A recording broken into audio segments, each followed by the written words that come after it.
Want a holiday gift your employees or clients will actually love? Send them gourmet peanuts from Hubbard Peanut Company. Hub's Peanuts is a family-owned company that's been making high-quality, delicious peanuts and sending them to every corner of the globe since 1954. Order some of Hub's plain, salted, or chocolate-covered peanuts in a special gift tin for the perfect gift for your friends, employees, clients, or even yourself. Visit hubspeanuts.com. That's HUBS peanuts.com. Good morning. How are you doing? Good morning. Hey, Robert, I'm doing fantastic. And first of all, thank you very much for having me on your show. I appreciate it immensely. Absolutely. I think we're going live. I know we were telling a lot of people we were going live. I'm going to hit the old Spreaker here. Hopefully we are, at least audio-wise, and hopefully video. This is a big experiment. I've never done live streaming before. Hey, you know what? We're getting older and we got to keep up with technology. Otherwise, we get lost real easy. Yeah, you learn as you burn, as they always say. Yeah, back in ripping and burning CDs. I remember them days too. Oh, totally. So yeah, I learned about you just over this past week. Leanne, who manages you, had written me and gave you this little write-up.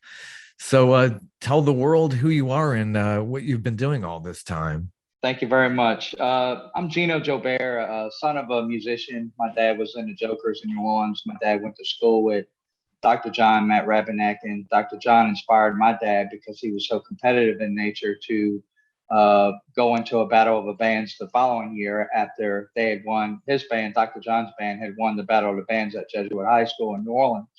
So even though I didn't learn music as a kid, unfortunately, it was never really passed on to me. The gene was there and it was just laying dormant, I guess. And so one day I sat out at a piano and I said, you know what, me and you are going to be friends. And I self-taught, and I find that I can express my soul and my view and perspective to the world better through music than anything else, although I try to be a light in my daily actions and how I interact with people as well. Wow. Dr. John, that takes me back. I was pleasantly surprised to see Dr. John. We were up in Chattanooga years ago and they played on the river there. And oh yeah, Red Bank. I know that area well. Just like I know your area very well. Yeah. I love going up there. Chattanooga's about 2 hours north of where I'm at in Atlanta. So it's just it was just such a beautiful show. Dr. John was just that was a class act. Yeah. Well, I'll never forget it. In 1989, I was living up in New York, and I just happened to peruse through the village, and at the village gate, there he was on the marquee, and I was like, "Holy cow, this is crazy!" You know? Oh yeah. Yeah, just one of a kind, so unbelievably talented. Just watching that, it was just mesmerizing. 1989 was the year I moved here to Atlanta from Cleveland, Ohio, where rock and roll was born. Only because you have the Rock and Roll Hall of Fame in Ohio. They were lucky somehow. I think the term was coined there by DJ Alan Freed, and that kind of inspired a lot of that. But yeah, a lot of good roots there. But in '89, I met Ricky Lee Jones. We did an interview. It was my day job, and she was just going on and on praising the daylights out of Dr. John. Well, really, I'll tell you I'll tell you some stories the public may not know about him. Well, one, he actually did play on North Dupree Street at my Meemaw's house, let her rest in peace. But so he, the musician community in any city is really very well connected. It doesn't take long, if you are of a certain level of musicianship that you begin to meet all the players, as they say. When I was in Atlanta, it didn't take long, and I was blessed beyond measure to meet some fabulous musicians and sit in on some jam sessions that were just epic. Those are some of the best times that I can always remember in music, because it wasn't premeditated. You just felt the flow, and then next thing you know, some magic's being created, and you're like, man, too bad we wasn't recording that, you know. But that's what I love about music is basically uh, the best way I like to describe this is we're all like crayons in a box of crayons. Now you can go buy the little small pack that only has like 6 or 7 colors in it, or you can get the real big pack.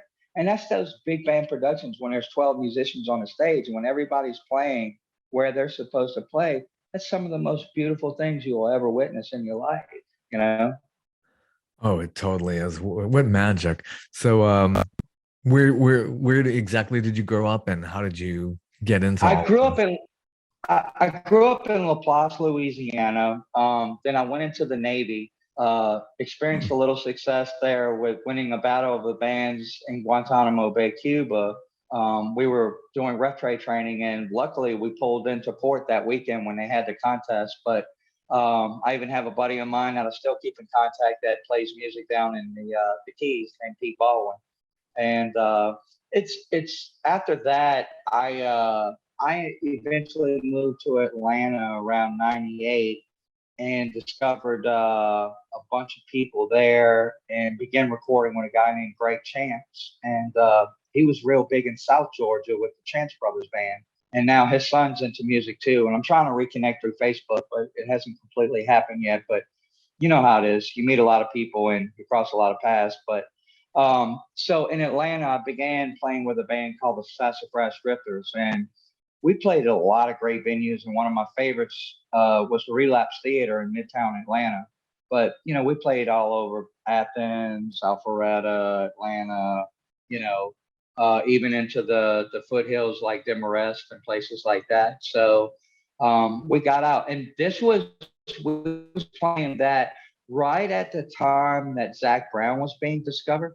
And so, like, Chicken Fried had already been out for 7 or 8 years, but a lot of people didn't know that um, till it hit the mainstream, you know? Wow. Wow, Zach Brown. Oh my gosh. So you've been all over these parts. Yeah. Yeah. You're a lot of good music coming out of this town. Yeah, I just I love being able to go to places like Eddie's Attic. I always give them a plug. It's just Smith's Old Bar. yeah, I yeah. mean, love playing that place, you know? Oh, totally, totally. So you spent some time on Gitmo. I guess you Yeah. got to find your muse over there somehow. Well, let me tell you what, that was a crazy weekend because um, I actually got to go jump into the water and found the underwater cave. And that was so phenomenal to me at being 19 years old. And, you know, I actually was petting fish in the water. And I just thought that was the craziest thing, you know, because it was a new experience. Oh, that's so cool.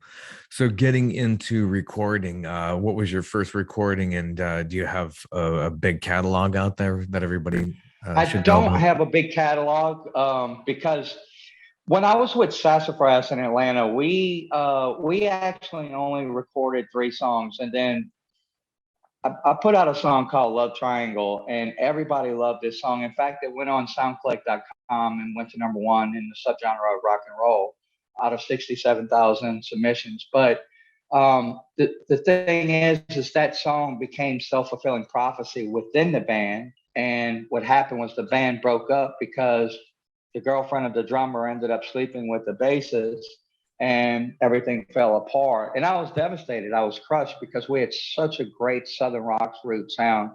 And just like that overnight, it fell apart. So I kind of went into music hibernation, as they say. I stepped away for about 10 years. And then I'd written a song back in '92 when I first started learning how to play. And I said, you know what? It's not ready for this song. And this is the song dropping today, Time for a Change. Something has held me back, but I know today is it's the most ripe it could ever be for this message in this day and time. Oh wow, yeah, we could really use it. It's just like it's one thing after another. We go through a pandemic, now we got war. It's like, and then what you've gone through down over the many years in Louisiana with the hurricanes and the way the climate has changed on it. I'm sure you could speak a lot to that and what you've gone through in Louisiana. Oh yeah, you know, The thing about it most is I like not to reflect on things that are so much tumultuous or what some people like the term as negative, because where my heart is if we can quickly push away things that don't always feel like peaches and rainbows, then, we can maybe be better in coming together with unity. Because when a hurricane or something of that nature happens, you see real quick everything that they say on the news is false, because people come together in a blink of an eye and helping each other out. So we're not these mean monsters out there that everything's portrayed live in fear, because fear and love can never meet. They're two different energetic planes. Fear is low and love is high. Yeah. So going through the hurricane, it was just like survival mode.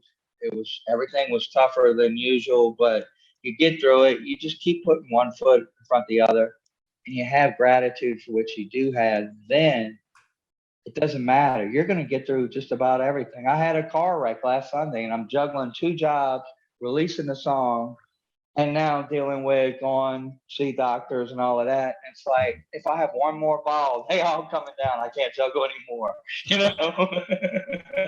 There's a song in that somehow. Oh my gosh. That's the thing. Even if somebody hits you at like 15 miles per hour, it's still a jolt. I don't know how I don't go into cardiac arrest. Even if somebody just like bumps me, oh my God. I drove by a wreck the other day and like the whole front of this minivan was smashed. I'm like, this is just devastating. I can't even imagine because they're going so fast. Right. It's been so crazy. Well, And better health for you. I mean, my gosh. yeah, but hey, here's the thing. What I would like to do is, we have a war going on right now with Russia and Ukraine, and um, if this is not carefully attended to, then this could turn into World War III. And very few people realize that, it seems, looking at the pulse on social media, looking at the pulse on Facebook and whatnot. It doesn't look like other catastrophes that have happened where you see so much support, outcry, and so it's kind of boggling my mind to just see that in progression, real time. Judy was boring. Hello. Then Judy discovered ChumbaCasino.com. It's my little escape. Now Judy's the life of the party. Oh, baby, mama's bringing home the bacon. Whoa, take it easy, Judy. The Chumba life is for everybody. So go to ChumbaCasino.com and play over 100 casino-style games. Join today and play for free for your chance to redeem some serious prizes. ChumbaCasino.com. No purchase necessary. Void where prohibited by law. 18 plus terms and conditions apply. See website for details. Yeah. It's just like we hadn't seen anything like this in a while. We've had conflicts all the time, but just like this is in real time now with a real devastating thing happening in Ukraine. It's just beyond heartbreaking, definitely. So my biggest inspiration for this song is, and I think this is the message that I would love to put out to the world, is that change in my life has been dramatic. Anyone that has known me for 30 plus years or longer, they can see the evolution in me, and that I was a troubled youngster. I had a lot of things that I had to work out, figure out, but nobody gave me those answers. I had to find them. Changed my way of thinking, which also changed my belief systems, which also changed what I began to manifest in life. Yeah, totally. It's just it's unbelievable what you learn as you getting older and all the things you go through, and then this can come together in the song. So, Time for a Change. When was the catalyst? When did that seed get planted and its evolution and the songwriting for that?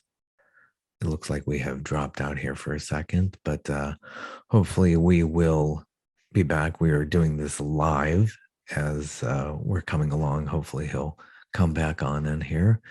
I will fill the gap as we are going along, since this is in real time. This is Gino Joubert from Louisiana, and wrote a new song called Time for a Change. And we hope to play that video here in a few moments. And you know how technical difficulties go these days. It's just always something with these kind of live streams. Are we back? Yeah. Yeah, we're I was back filling on the here. gap here. I saw that. Nice job. Good recovery. You know, it's like if somebody messes up while you're playing live, you just got to keep going. You can't stop, Right. you know? Yeah, you just don't stop unless, you know, somebody's shooting or something. Reminds me of the old Blues Brothers movie. Yeah, exactly that. And the beautiful trails that you have in and around you. Oh my gosh, yeah. Yeah, totally. It's I really miss the nice. Chattahoochee, and I miss Panther Creek up in the Chattahoochee National Forest. That is an amazing place. Yeah, the Chattahoochee kind of winds around near my house over here, and so I have a lot of deer. There's like 127-acre preserve, even though we're in suburban Atlanta. I'm like right by the hooch over here, so yeah, they're doing a lot of things to try to preserve things around here. A lot of nice trails. But to get back to your earlier question, so when the cusp of this idea began, I began working on me. And I said, you know what, change begins here. I can't fix the world if I can't fix me. So when I stopped complaining about everything, being the victim, and became accountable, taking the necessary steps for growth, maturation, I said, well, if I could invent the most perfect world, what would it be? And then that's when the words started coming down. It was like there was a connection to something other than myself. You can call it God, source, whatever, universe. And that connection was a beautiful thing, because then the words just came right out, and the piano melody came right out, and it was like I wrote it in no time. It was probably 15 minutes. I wrote the song. Yeah, some of the best songs can be done just quickly on the fly, and if you're not overthinking it. Somewhere written on paper napkins. Exactly. Yeah. Like, wow, this is genius. It reminds me of yeah, Dustin Hoffman challenged Paul McCartney to write a song, and it became Picasso's last words. He just wrote it on a napkin, and one of the later tracks on Band on the Run back in the early 70s. So yeah, it's really amazing. So the recording of this, there's a little story there too with how you put this together in Louisiana. Yeah. So Jack Neely plays with the Molly Ringwalds. He has two different studios, one in Covington and one in New Orleans. So I went to Jack. Well, actually, this is crazy. Actually tried to release a song. I tried to put it in my trailer. I went to another studio, and it didn't work. And the first copy was a piano, not keyboard. So there is a huge difference in the intonation and the. So I got to that studio, and I started playing the first piano and sitting right there on me, just walking. Since I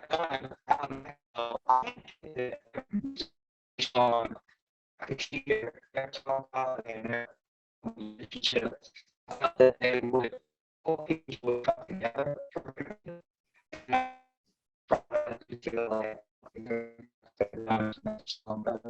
it's very hard to say to me. So but so that was and so I can see how this is going now, and it's like it never could out the gate. So that was my time to was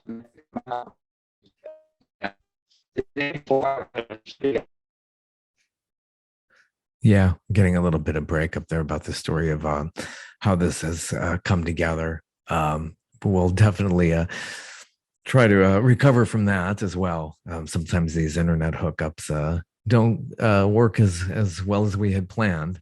So yeah, definitely recording in the New Orleans area is quite legendary for a lot of people who perform there. And again, I mentioned Paul McCartney. He recorded Venus and Mars back in, they released the album in 1975. And he really got into the whole New Orleans sound. In fact, if you listen to Venus and Mars, there's a little intro to the single Listen to What the Man Said, saying, hey, how about some time in New Orleans?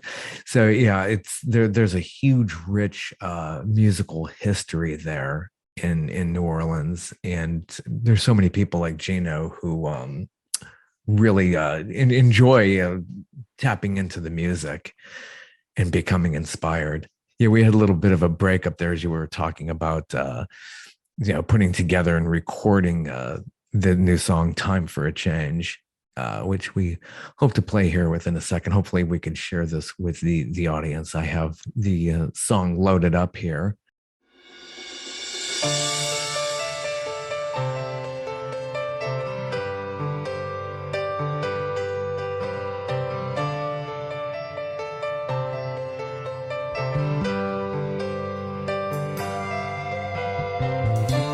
Remembering when we were young and wild and free, collection of thoughts and sweet memories. If I could change the ways of the world, make it a better place to live, bring back peace and unity, stop the killings and brutalities. I think it's time for a change. I think it's time. I think it's time. I think it's time for a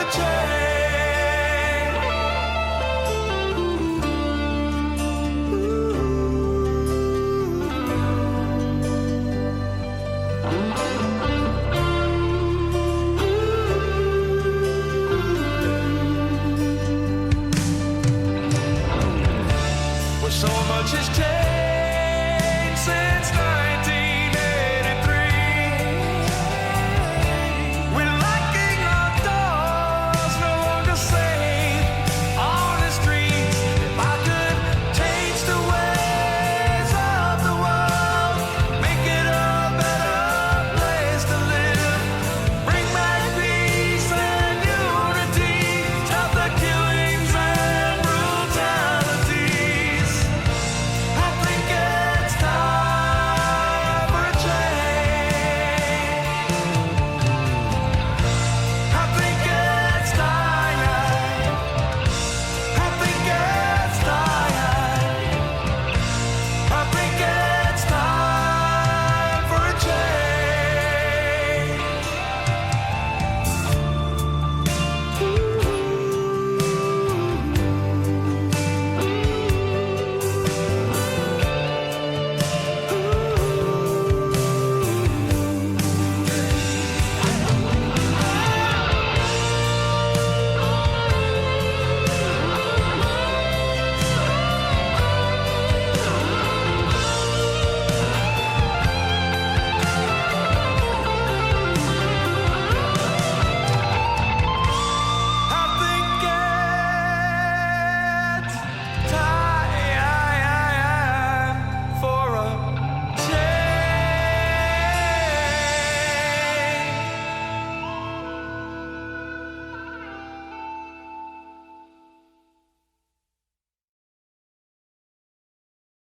Wow. Well, thank you so much. I appreciate that.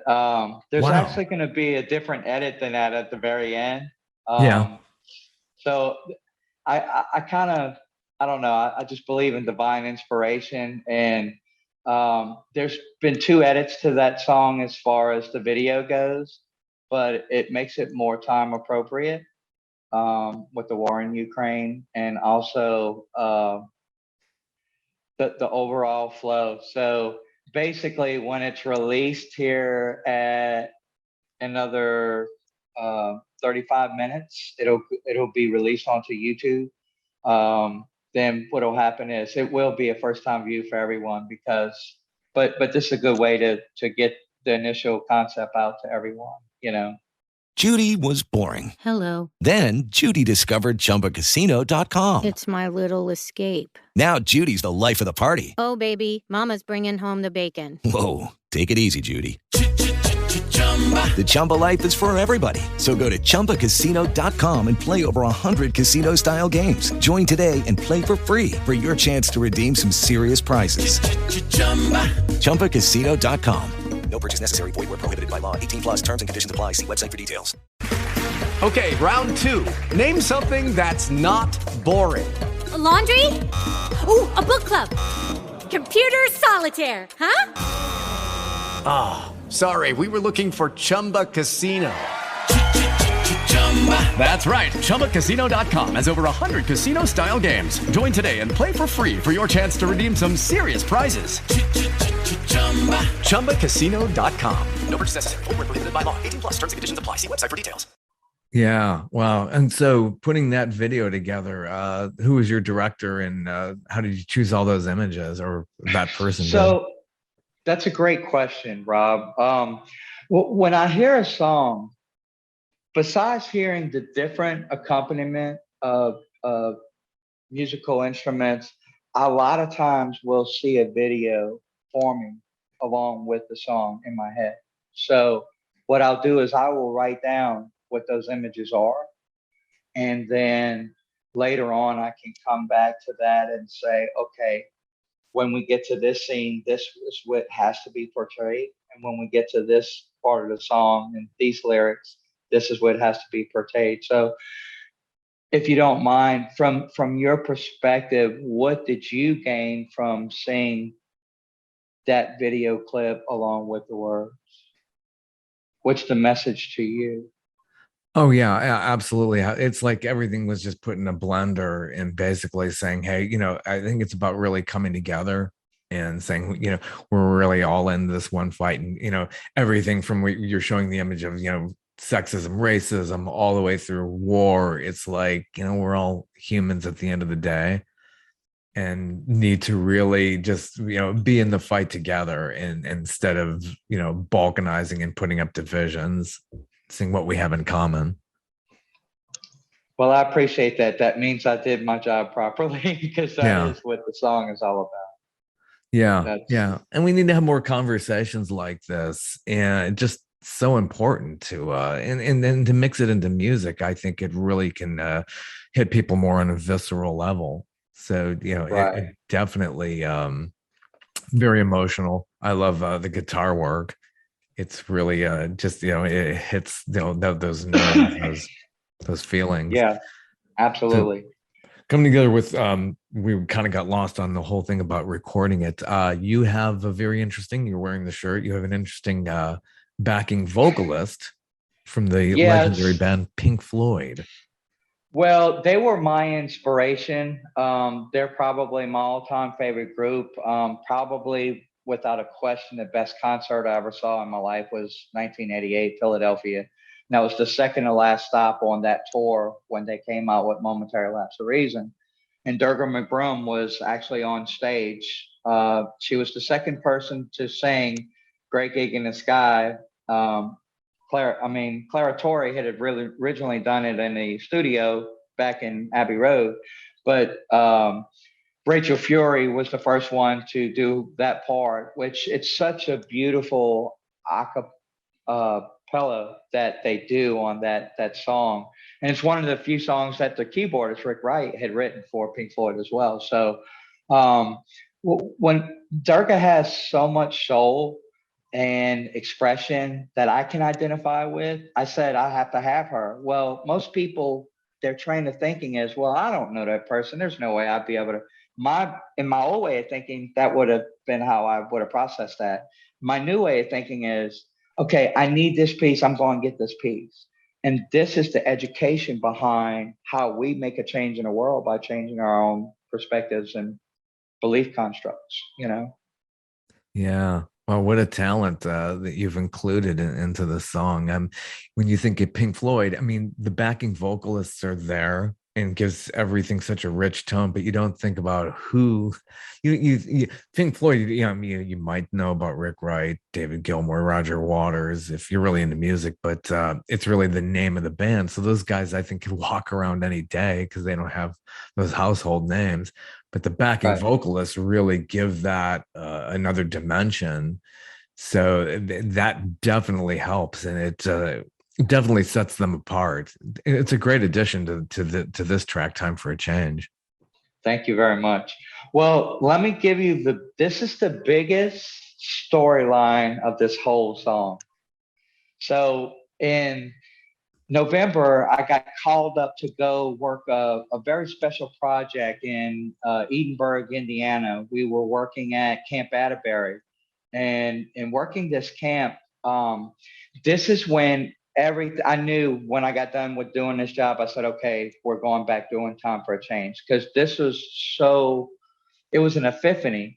I walked into the room, there was over 200 workers, and we had to serve the Afghani refugees. 4,600 people we were feeding in the beginning when I first got there, 3 meals a day. Okay. When I got in, there was a watchdog group called KBR, and everybody that was workers like myself was scared of KBR. The Afghan refugees were scared because they've just been displaced. They have nothing. Right. Wow. And I was like, holy cow, I can't stay in this environment. One of two things has to happen.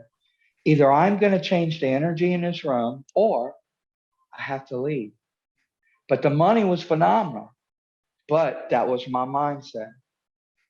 Well, I started smiling to everyone. I started lifting those up around me. It wasn't about me, it's about y'all. So when they started having more confidence, felt a little more comfortable, the whole room changed. And it was so beautiful. It was so impactful. It made such a huge difference and mark on my life that will never be forgotten, to the point that they started coming into the line to be fed, and they would start waving at it. So it went from this to that, and to know that it was like, wow, one person can make a difference. And I was so taken aback by that profound discovery that I knew, wow, okay, maybe I can make a difference in this world, you know? Yeah. And that's where well, wait, there's one other part. So this one little kid, his name was Hamaz. So I learned a couple of words like Makbul Asti, which means you are beautiful in Farsi, right? And so I started saying that to everybody along with the smiles and along with this hand image. And between a culmination of all those actions, I put the word love, which is a verb, into action, and it made a difference. Wow. So this Beautiful. little kid, Hazam, he comes through when he finds out we're about to leave and be out of the project. And he brings me a little motorbike, and it's brand new. And I know they don't have hardly much of anything, right? And he gives it to me, and I'm like, no, Hazam, I cannot take that from you. He says, no, you take. And I was like, man, that's your motorbike, man. I can't take your motorbike. And then a voice told me, do not deny that kid the power of gifting. That's going to be his reward. And I was so moved in that moment in time. And I said, wow. So I took it and I gave him a hug. And immediately I said, universe, God, whoever, I said, bless this kid. He is going to be phenomenal and he's going to have a great life. And like, that's life changing for me, you know? And it's just, that's living. That when you have that feeling that you can share with other people, yeah, we're all people. Yeah, yeah, it's just amazing. You feel that amalgam between Kansas Yes and Pink Floyd and this song. It's just, for people, it doesn't have to be a certain age, but what I grew up with, it blends it all together, and it's so familiar that way. So putting this together, I think we missed this. Who was your producer and your Jack Mealy. instrumentalist? Jack Mealy was the producer. He played guitar, but my first selection for guitar was a guy from Germany I'd found because I'm always listening to other musicians, and I thought this guy was phenomenal, and he is. But a lot of people don't understand about musicians is you could have a talent of playing guitar, but that doesn't necessarily mean you can create your own riffs. You can duplicate anybody's riff out there, but creating your own may be a stumbling block. You may be a musician where you can hear something one time and be able to play it. There's so many different levels of musicianship, right? And it just didn't work out. So I said, Jack, I have to hand the baton to you. And Jack, within a day, he came back and I was like, yeah, that's exactly what I heard. Like, I didn't even tell him. So that's how magical that was. Then Alan Maxwell, a lot of people consider him one of the best bass players in Louisiana. And it's all subjective, because there's different styles. But Charlie Wooten's another good bassist whom I may have brought in on my next project. We talked right before he went to play the show in Atlanta for Mardi Gras. So there's a good chance that me and Charlie are going to collaborate and revive Love Triangle and make it fresh. So that will be the next song coming. On drums is Doug Ballot, and Doug is just such a great studio drummer because he doesn't overplay, but it's like every stick, every note is just it pops. So I knew once all those pieces were put together, it was gonna create something beautiful. And I sit back and I still like, wow, I can't believe I did that. So it's an amazing feeling. Oh, it is. It totally is. So how did you trade files? Like so many people through the pandemic have been recording songs, and it's so much easier now just to send files across Right. your vocalist So from, yeah. I went into the studio in New Orleans and it was me, Doug, and Alan and Jack. Now Jack did all the engineering, so he laid his guitars after the fact. Um, Durga, she did hers remotely, just like you're saying. So we sent her the tracks, she laid her parts, she sent them back. Jack mixed it down, and then when he sent me the first mix down, I was like, "Wow, this is something else, man." He did a great job mixing it down. And as you notice, I'm always giving credit to the other crayons. It's not, hey, look at me, what I did, because that's society. That's a broken system that everybody says, let's have normal. What is normal? It's broken. Let's create a normal that's not broken where we can truly, like the good old days when we were kids, we can remember having a ton of friends where we played outside and we did all these activities and there was unity, there was a bond, there was strength. We had each other's back. And slowly that was chipped away at by design so that we could be better controlled. And I don't like control because freedom is actually something that we all should cherish and hopefully stand for. Mm. So Mardi Gras back in New Orleans. This is 2022. How's that vibe been feeling? This just happened. You just celebrated Fat Tuesday the other day. It's funny is I got around some people and I was like, you know what? I'm just not feeling it this year. Because of course I'm in the middle of this project and I was like, I have work to do. I right now I can play later, but I was just so focused on because there were so many things that not only did I have to pay for the project and those musicians and the time and engineering and so forth and so on, videography, but I also had to make sure that I'm coordinating, just like an expediter in a restaurant. Everything has to timely come together. Can't have the video coming out a month later. And so there's just so many working parts that are happening at the same time that I had to keep attention to detail to. Yeah. Yeah, and then those vocals are just like amazing. I just like how you hitting those notes are just like, I remember seeing Kansas years ago. It reminded me of the lead singer of Kansas, and just it's just magic watching somebody be able to bring such beauty out in vocals. It's just like, what is the technique for somebody like that to do that? Okay, I don't know if this is going to be graded from somebody from Berkeley or Juilliard, but I'll say this. All I can say is I sing from the heart and from my soul. And so whatever comes out is me exposing myself and being completely vulnerable. Now, somebody else, they may have all the vocal training in the world and they go about it a whole different way. I'm not sure, but I sing what I feel. Yeah, there's a real vulnerability about singing. It's true. Maybe I don't know because you get so judged just doing the act of it. And this is long before American Idol, but where they were really making people feel self-conscious. It's just, yeah, you're doing it from your gut, and gosh, hitting that diaphragm and getting those notes. It's just amazing. So here's a little funny tidbit. So to finish the story earlier, I said, Jack, oh, we got a problem. And he said, what? This is so comical. I said, dude, the allergies are killing me. I said, my voice sounds like sandpaper. This is Tuesday the 8th, the day before February 9th, where we went in and recorded. And so he says, what do you want to do? I said, Jack, I don't know. I said, we're going to record everything, maybe minus vocals. Maybe I can save an hour and come back some other time. But it's me, I got to think like a chess player. I can't play checkers here because there's so many moving parts. And I said, I got to know I have a contingency plan, So he said, yeah, don't worry. If you only use, if you save an hour and you can come back in later, okay, great.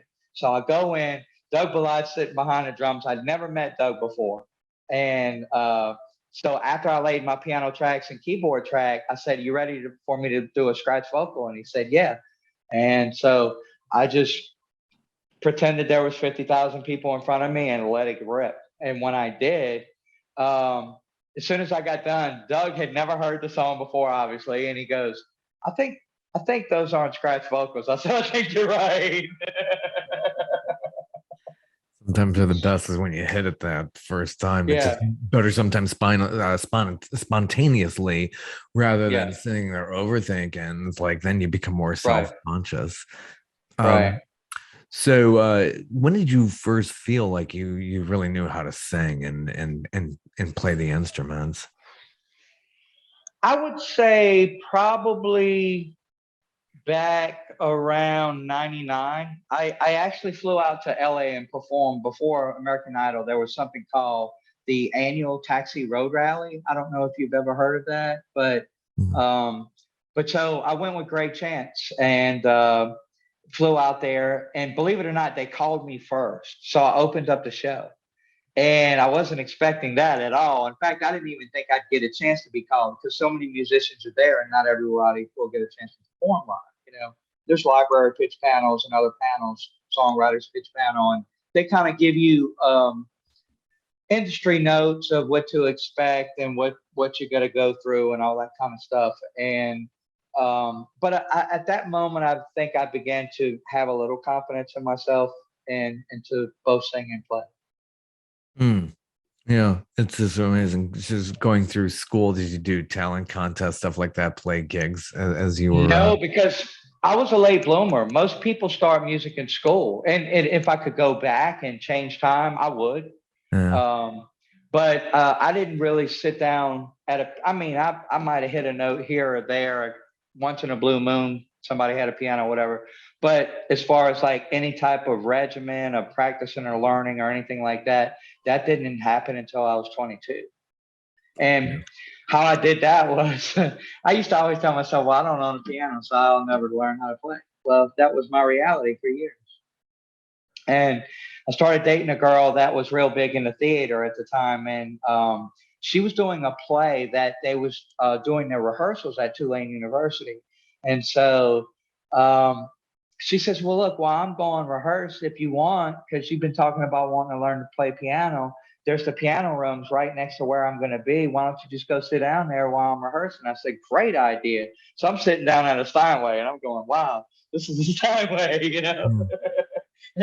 And sure enough, in 2 weeks' time, I was playing Catch by Memories with both hands, and that left hand is doing an arpeggio. And I was like, "Holy cow, we're friends." How neat is that? That's so cool. Yeah. So how much did you do through the Navy? How long were you in the Navy? 3 years. I was on a ship called the USS Saipan, and we were pretty much in Philadelphia and dry docks for about 3/4 of my stint in the Navy. And then as soon as we got done with that, that's why we had to go to Cuba. We were off the coast of Cuba doing what they call rep tray training, and that's to make sure that the ship is seaworthy. And so you got to run all these tests. And I worked on the flight deck, and it was long hours. And after that, long hours, we'd still go practice music and Oh, get yeah. ready for this contest and all that. So it's a love, it's a passion. Oh, absolutely it is. So getting back to live performing, what does the future look for you as you forge ahead? That's a good question. I was playing on Frenchman in New Orleans up until COVID. And then when they shut everything down with COVID, I stopped playing live, with the exception of a couple things like some sessions online, sessions live. But I'm actually in communication right now with two different promoters. And we wanted to wait till the release of this, then start drawing up a plan. And one of the promoters has a couple of places in the Midwest that are, she says that would be ideal for you. So all of that's right now in the planning stages. And as soon as that's released, I'll definitely let everyone know. Great. Well, best wishes to you and everything going forward, and hope to see you in New Orleans soon. It's been a while since I've been there. I actually visited there in, I believe, '04. This was a good year and a half before Katrina. And Uh-huh. Convention and Visitors Bureau was ever so gracious. They treated me to a night at Galatoire's. And Oh, that's a lucky experience. oh my Lord, I don't think I ever ate better than that. Wow, that cuisine. Visit New Orleans, everybody. Even I see this many years later. I did some travel writing on the side. So and one of those trips was New Orleans, and was just love Bourbon Street and then the outlying areas too. Yeah. Just beautiful place. Well, I tell you what, you couldn't have picked. I mean, between that and Commander's Palace, they're probably two of the biggest places you can eat in New Orleans. And I used to be in the food industry in my younger days, and so I have a little background in that as well. Yeah, what a great place. The music, the culture, the food. It's just, and such a See, gift to the world. that's my version of the New Orleans Trinity. If you have good music, good food, and good friends, when you put all three together, that's a recipe for success. Totally is. Totally is. Well, thank you for your time. Best wishes. The new single is out. Time for a change. Thank you And so much. hope that gets a lot of play, not only in your part of the world, but everywhere. So we could all. Yeah, well, one last thing. WWOZ in New Orleans will air this starting Sunday night. So that's March 6th between 10 and 12 p.m. Dwayne Williams reviewed it and gave me excellent reviews. So he's going to pitch it to his program director as well, to where it'll go on the main rotation. So I'm working a couple angles too. I think the ripple effect will take care of itself. So all we got to do now is just let it go and let the world receive the message. Great. And if anybody didn't see it, I'm not sure if my website is actually refreshing and able to show this right now. I know I've been on Spreaker here. Hopefully people hit that. I will try to have this episode up soon.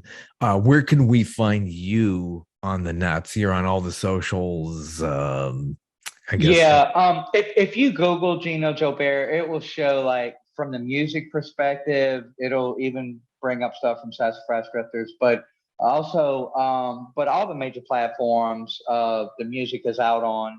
Well, actually, it gets released at 7 p.m. tonight, Central Time. So Spotify, Pandora, iHeart, going down the list, all of them. It's going to be on all of them. So. Awesome. Best wishes. Great speaking with you. Man, thank you so much for having me on your show, Robert. I really appreciate you. Take care, and Hope to hear more from you in the future. Hey, God bless my friend. Have a good one. You too. Thank you. Bye-bye. Okay, round 2. Name something that's not boring. A laundry? Ooh, a book club. Computer solitaire, huh? Ah, sorry, we were looking for Chumba Casino. That's right, ChumbaCasino.com has over 100 casino-style games. Join today and play for free for your chance to redeem some serious prizes. ChumbaCasino.com. No purchase necessary. Void where prohibited by law. 18+ terms and conditions apply. See website for details.